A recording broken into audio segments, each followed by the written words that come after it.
So here's another installment of the fun and ridiculous things that happen when you are dating in another country. So I was texting back and forth with a guy and watching TV and packing at the same time. And I look over at my phone and he said, "You're so beautiful, all 168. And I just was like, oh my God, are you gonna say all 168 pounds of me? Because first of all, oh my God, did I accidentally put my weight on my dating profile? And secondly, I clearly lied about it if I did. And I pick up my phone to look at it because it's like a weird thing to say. And then realize, oh, he said all 168 centimeters of you. Because our height is not in feet over here. It translated it to centimeters. And I'm 168 centimeters tall.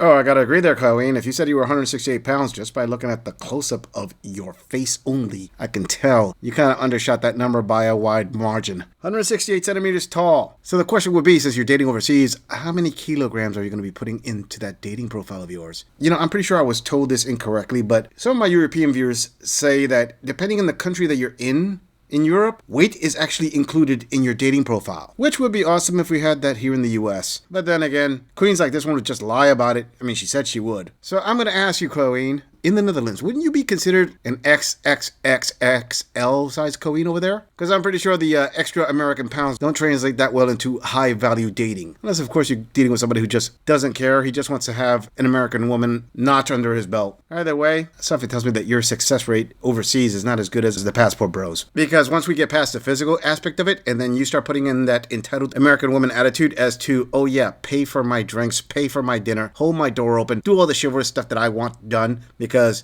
you're getting me at the end, I'm pretty sure that the European guys are going to be like, okay, I'll play this game at first and treat you like a total pump and dump. Now that's just a guess, but you can ignore this, gorilla, and go out there and slay, Colleen. Before we move on, I want to bring attention that 70% of my viewers are not subscribed to my channel. Come on, fam. You've seen my logo on other channels, and you're already here. Please hit that subscribe button and support the channel. It really helps out. Moving on. Is this the biggest difference between French and American women when it comes to dating? I'm an American living in Paris, and if you talk too loudly on your terrace, I guess they get upset here. So I'm gonna respect the rules. I said that when American women have a list of things that they're looking for, owning a car, apartment, or house are usually pretty, like, they're on the list. They're on the list of things that American women look for. And you'll even see men putting it in their bios and stuff, like homeowner, car owner, blah, blah, blah. Everybody was shocked by this. They were like, what? What do you mean? Like, why would that even matter? Like, what? No one looks for that. And I was like, well, there's this joke, like, it's better to cry in a Lamborghini than on a bike. And they were like, we prefer bikes. I was like, what?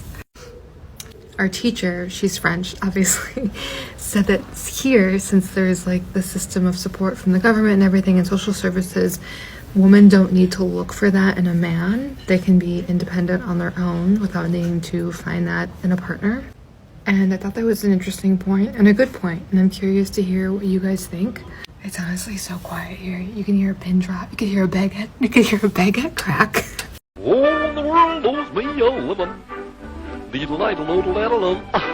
right, that was a cop-out excuse that women need social programs to be independent. I'm sorry, that's total BS. What you American women need is that secret ingredient called hard work, and drop the excuses. Oh, you think it's a good point that you need social services to be more independent? No, you're not being more independent. That's just getting the money from them via a third party. Nothing more than that. Seriously, why do women put these excuses? But notice the one important thing there, Colleen. You are in Europe, and all the Europeans consider that your standards are ridiculous. Social programs be damned. You don't need them as long as you're willing to work for it. For the most part. There are exceptions to that rule. But as you said, men have to have cars, men have to own houses, men have to have retirement accounts, men have to have money, careers, this and that. Let's say theoretically men do have to have these things. Then the important question would be, why do you think men have to have you? Hey, Colleen, ask yourself that next time you ask a French guy to buy you a croissant. Maybe those social programs they have over there will cover that for you, along with any other expenses that you might want the French guy to cover for you, to include a plane ticket back to the States. Moving on. If you're wondering what dating internationally looks like, I came to Bali for my birthday in September. I came here with the intention to focus. I was like, okay, I'm just gonna work on myself. I'm gonna work on my business. I'm gonna do my own thing. First of all, I'm in a country I've never been to. I'm completely by myself, solo traveling. I'm nervous as fuck. This was literally my first time going outside. I was like, okay, I'm gonna go to a wellness center. I get into the sauna. I'm minding my own business. A man comes in. Okay, like, it's kind of cute. Like, we start to talk because nobody else is in the sauna with us. He takes my number. Not even 2 hours later, later, he messages me, what are you doing later? I'd love to take you out. It happens so expeditiously. He picks me up on his scooter. Is this my eat, pray, love moment? We're wearing the exact same outfit, I kid you not. We have a great time. We walk on the beach. We see the sunset. He drops me off at home. The next 2-ish weeks, we're seeing each other pretty consistently. We're going on dates. He takes me to Uluwatu, which is just where all of the really nice beaches are. And we just have the best day. Like, he goes,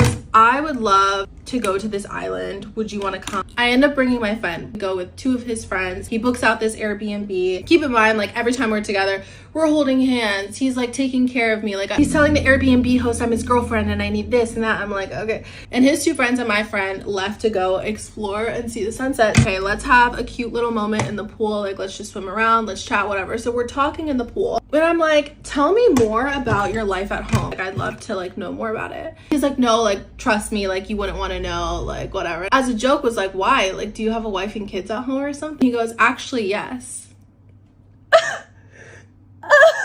My jaw was on the floor. Let's not forget that this is the first night of what is supposed to be a 3-night trip. When I tell you guys, soul left my body. I disintegrated into the earth. So anyways, unfortunately, I fear this is a canon event. If you've experienced something like this, let me know. We did end up ending that trip early, as you can imagine. Anyways, just because it was my experience, don't be afraid to put yourself out there. Just because it was this man doesn't mean it's all men, but it's always a man. Funny how that is. Come on now, dog.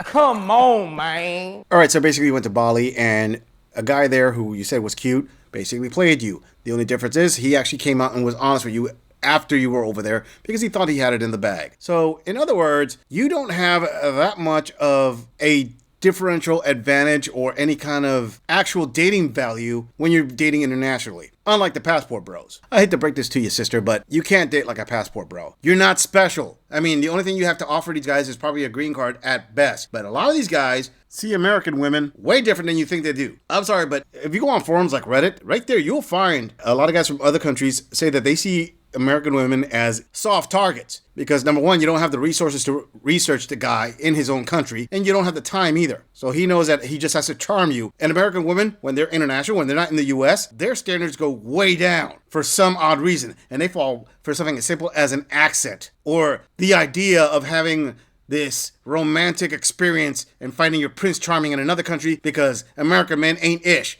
Only to find out that the ones who ain't ish are not the American men, now are they? So yeah, you went to Bali and you had this experience. But this girl is going to promise you that you can go to a bunch of other different countries and your experiences are going to be kind of similar. Because you're going to find out that these demands that you put on American men only work on American men and really only work on the blue pill beta simps. The American players, it doesn't affect them. And high value men, it sure as hell doesn't affect them. So when you go overseas, the only thing that you're going to find really are low level fantasies that are going to happen, which mostly consist of your imagination and you finding out that you're not this princess that these guys want to wife up. You're just a one-nighter or some weekend trip for them. Yeah, I know it's heartbreaking.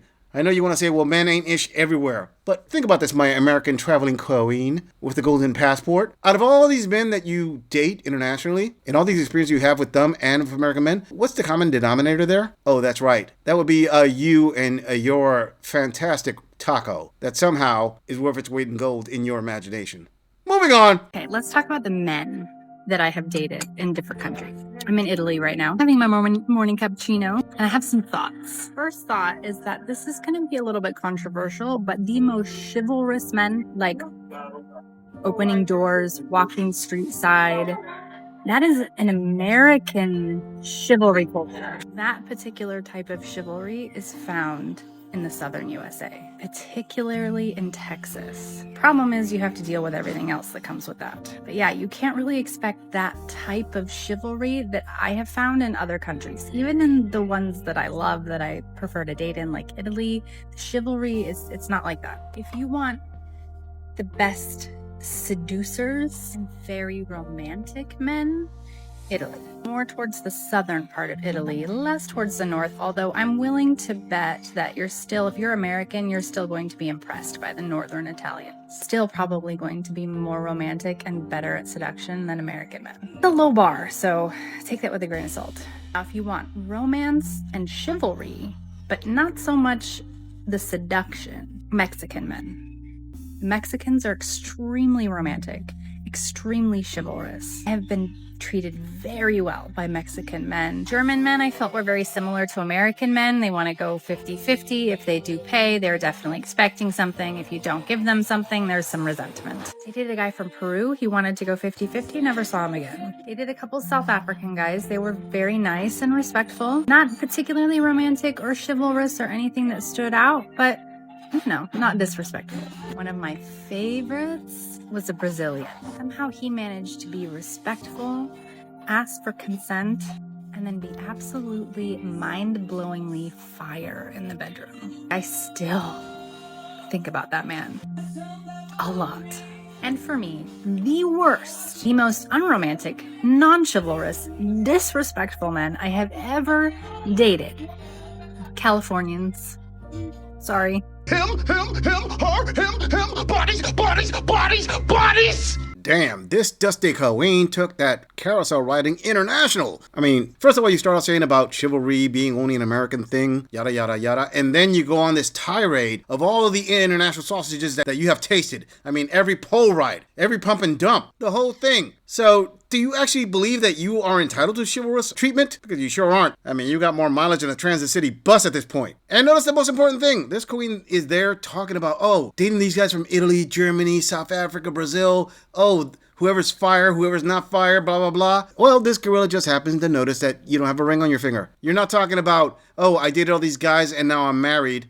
Nope. You are a trope that's getting used by all these men. I mean, I give it to you. You're picking up international DNA by the shotload. But a woman worthy of chivalry, I believe you are not. I mean, hell, I don't think you're worth even a second night with these guys. Sounds to this gorilla that you are definitely not on the difficulty level of dating. Now, notice something. When passport bros go internationally, they usually end up with a very serious girlfriend or marriage in another country, and they find their happiness. You obviously have not found your happiness there, Queen. How do I know this? Because you made a TikTok video about it. Any Queen that gets on here talking smack about dating men internationally and what is better, what is not, and doesn't have a ring, is definitely not on the happy side. I mean, your taco is super happy with having all those different varieties of sour cream.